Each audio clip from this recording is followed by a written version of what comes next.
Jim, was that happy dressing room after the win over Carlisle? It was. It's been a while.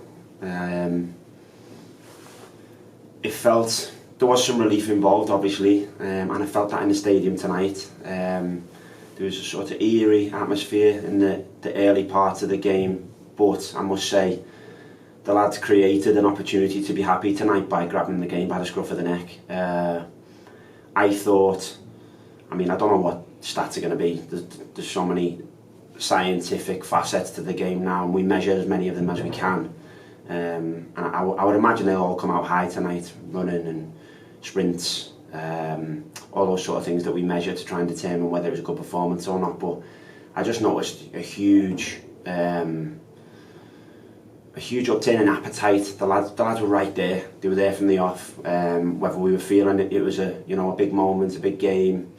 I don't know. It just felt like a culmination of a lot of emotions over the last few weeks, and I thought the lads were right there from the first moment of the game, and it gave us a great opportunity to produce a good result, put pressure on the opposition, get an early goal, relieve the fans, which they deserve too, because they're humans. They get frustrated. They have emotions which are natural. We'd love them to be beautifully happy emotions all the time, but we understand that they're not sometimes. But we gave ourselves and the ground an opportunity to be happy early on in the game by really going after Carlisle, who were in great form, by the way. So it was a tough game. And as you just said there was lots of happiness after the game. We weren't too over the top because maybe we don't quite deserve to be. Is that one of them where you sort of celebrate in the moment but very much get straight back to business as we head into another home game on Saturday? Yeah, we see it as a chance to bounce. We see it as a chance to go again. That was very different to the feeling where we've won 5 out of the last 6 like Carlisle just have. That's whether we should or we shouldn't. It's a bit more like party mode. That's the way changing rooms become when you're on that winning run where you're just stringing wins together. We haven't been stringing wins together. We've been very much transitioning this season into trying to make a new team, spark, get going, become what we think it can become.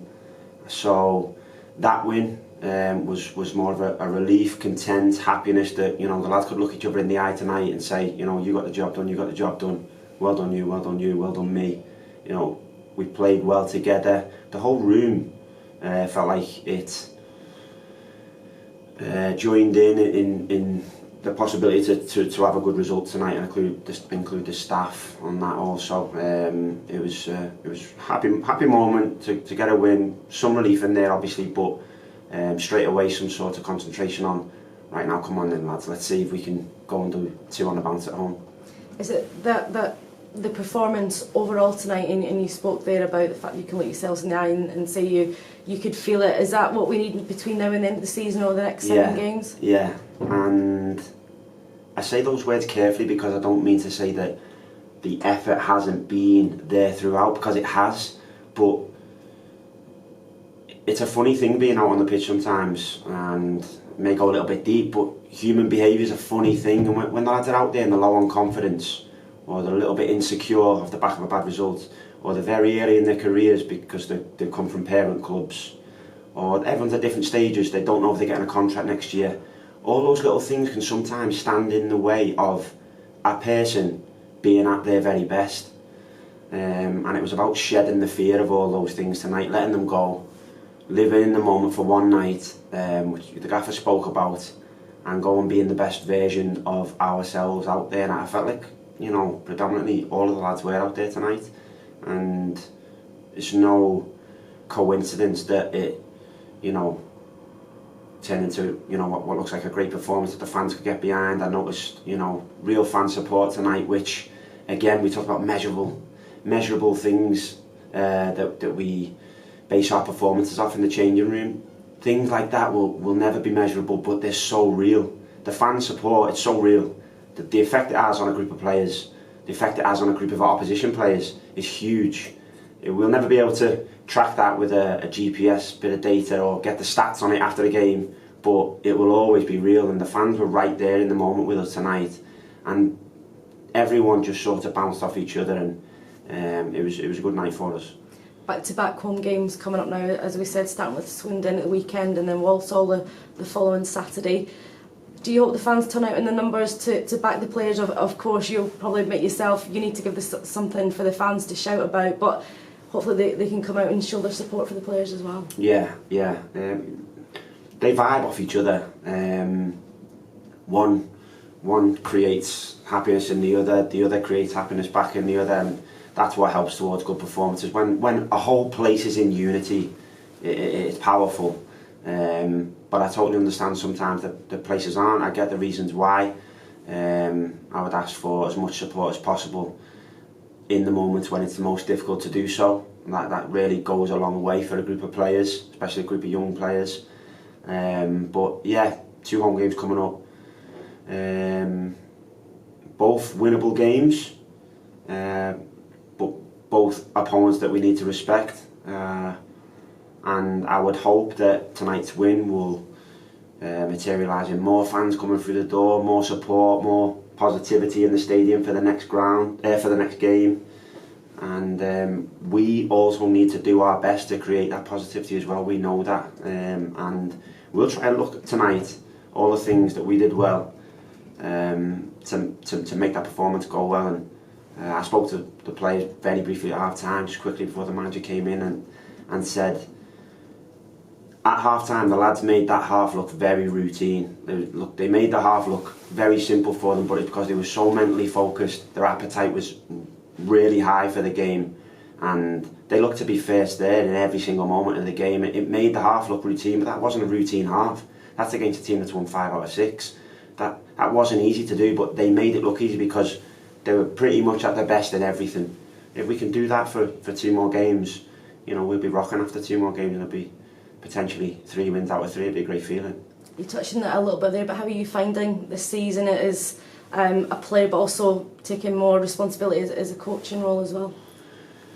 Enjoying it, enjoying the evolvement from the role I've been as a player, a more central player in the team, to a more backseat type role, if you like, now, and cameo appearance. So sometimes the odd start. Started a couple of Tuesday nights ago against Salford, or was that last Tuesday? I'm forgetting where we are on the calendar now, but I'm enjoying just how the role has evolved for me. I enjoy trying to give what I can to players individually and collectively, and I enjoy trying to help the manager, the assistant, and all the staff wherever I can, because they help me so much, all of them do. So I enjoy trying to help where possible, whoever I can along the journey, to try and create good performances and have good nights like this and good Saturday afternoons. You mentioned earlier about how we've got a young squad. Do you very much see yourself as almost a mentor to a lot of those guys? A little bit, yeah. Don't like to talk too much, because talking too much can lose its effect, but try and talk as powerfully as possible when necessary, and just try to step in and fill the voids in the moment that the gaffer can't do everything, or Jimmy Shan can't do everything, and try and do what I can in those brief moments to try and help paint the picture that they want to paint, and make it look the way they want it to, wherever I feel it's necessary for me to step in and say this to him or that to him. I'm trying to do that. Hopefully I'm getting as many of those things right as possible. You've obviously got a young centre-half in Jarell Dorset. Have you been really proud and pleased almost the way he's developed over the last season to where he is now? Very pleased, really like him. Got a lot of time for him. I really want a great career out of him, because he's capable of it. I am pushing him quite a lot, and I'm glad you mentioned him tonight, because Jarell's got loads of physical assets that are beyond this level, but I've been waiting for him to produce performances where he defends without even having to use them, because he's so mentally alert and his confidence has risen. That helps that, where he's so mentally alert and he's ready to defend front foot. He's thinking about defending before he even needs to defend, and that's why tonight at times you've seen him charging into an opponent just as he was about to turn, slamming him on the turn, winning the ball back. Those moments that get big cheers out the crowd. They're real front foot moments, but they take a lot of thinking and planning in those brief moments on the pitch. So I thought tonight was Jarell's he's had plenty of great performances, but I thought that tonight was Jarell's best performance in his mental defending, where he didn't have to rely on his physical assets at all, but we all know that when he does need to use them, they're pretty special too. So if he puts those, well, the combination of those together, he's going to have the glittering career that I think he can, and I really want him to. Just come back to the season overall, how would you, I suppose you might take a while here, but how would you sum up the season that we've had this year? Stop-start. Unfortunate at times. Showed lots of promise to do better things than we have. Shown enough promise to still be excited, even though we're in a difficult spot still, and we've still got to achieve our League 2 status. I know the league table doesn't lie. It doesn't. So in many aspects we deserve to be where we are, but I can see enough in enough of the games to suggest that we're also very close to being much better than where we are, and that's why you see teams from season to season just avoid relegation and then all of a sudden be involved in promotion the next season. The margins are so small, and our season has reflected that. There's plenty there, there's plenty to whet the appetite, there's plenty to be excited for, and there's plenty to frustrate us. So a roller coaster of emotion that I've certainly much been on with the fans, and I just want to say I really appreciate the fans that have stuck and supported us, supported the manager. This is a good man trying to achieve good things here, and he's doing everything he can to really help the players he's brought in perform at their best for Rochdale, and trying to put something good together for us all here.